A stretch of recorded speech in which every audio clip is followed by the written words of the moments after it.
Hi, this is Alikya. In the last video, we have seen how to build the employee list using imported APIs. In this video, let's see how we can integrate SOAP service in WaveMaker. Let's begin. In our use case, we are using SOAP service for fetching the image of the country flag. We are using a public SOAP service for it. So I'm going to take this API, which is a public SOAP service API. I'm going to import that in our employee management project. So for doing that, click on web services from the left resource panel and click on plus icon over there. And these are the different web service provider which WaveMaker provides. So either we can choose REST or SOAP or WebSocket. Since if they're using SOAP, I'm going with the SOAP service. In this, we can either provide URL or we can provide the WSDL file. So I'm giving the URL over here and clicking on import. So as you can see, our SOAP service has been imported successfully. So this is the service name, which is auto-generated by WaveMaker, and these are all the other properties. So for the URL which we have used, WSDL file has been generated. So this is the WSDL file. Now let's see how we can bind this web service to the widgets. So I'm going to the pages. From toolbar, go to variables and click on new variable. So since it is a web service, I'm selecting the web service and choose the service as country info service.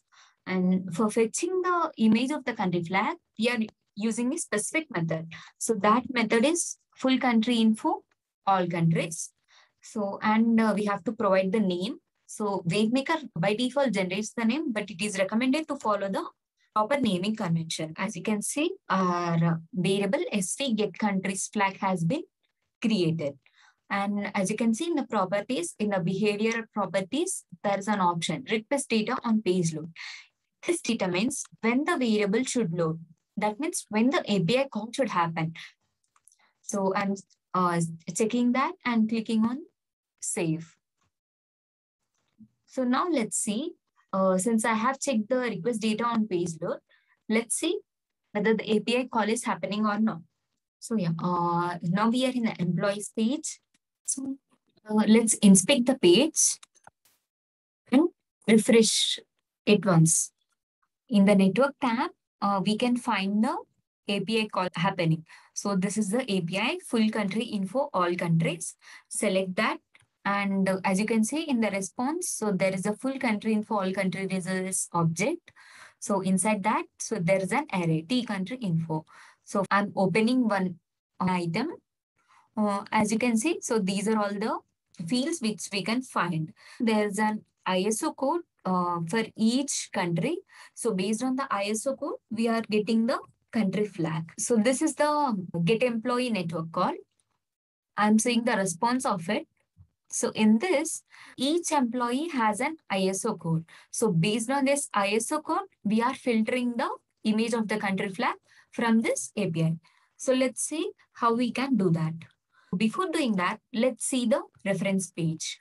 So this is our reference page. As you can see, our each card has been divided into two parts. So this part consists of the employee information and this part consists of the country flag. So let's divide the list in this way. So go to the studio and for dividing the card, let's use the grid layout widget. So drag and drop the grid layout onto the list. And so we just require one grid row. So I'm removing the unwanted row and clicking on delete. Drag and drop all the labels, name, job title, and address into the first column. And for showing the country flag, let's use the picture widget. Search for the picture from the widget section and drag and drop that widget into the second column. In the properties panel, as you can see, there's a property called source. For this source, we have to bind the variable. So let's write an expression for filtering the country flag. So go to use expression tab and search for the web service, SV get countries flag. So we are going to filter based on the SISO code. For each item, we have to check the code. Click on bind. So now let's preview the page and see whether we were able to view the country images or not.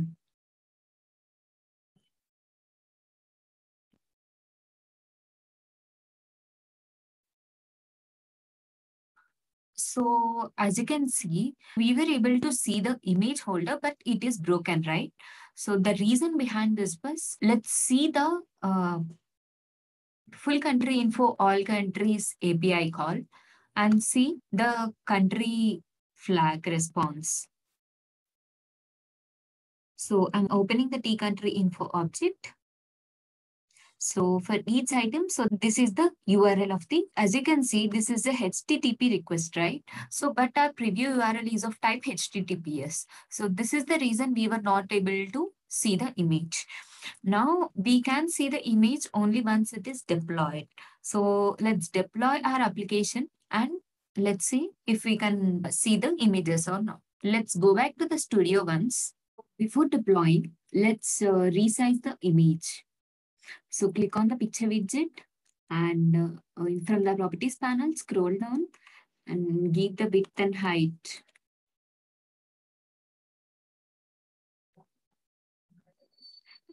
Select the grid column which this picture widget is in. And in the properties panel, so in the horizontal align center. Save it and then deploy it. So for deploying, click on the deploy button. Click on redeploy. Push changes. So before pushing, we have to write a commit message. Our application is deploying. Once this is deployed, we'll get the success toaster and we'll also get an email.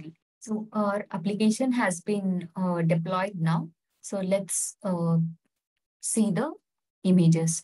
So click on the deploy button and click on the launch deployed app. So currently we are in the main page. So let's go to the employees page. So yeah, as you can see, our country flags has been populated. So Eric is in Chicago, Illinois, United States flag. So similarly for Brad, Chris, and all of them. So all the country flag images has been populated with respect to their address. So yeah, that's it for this video. See you again in the next video. Thanks.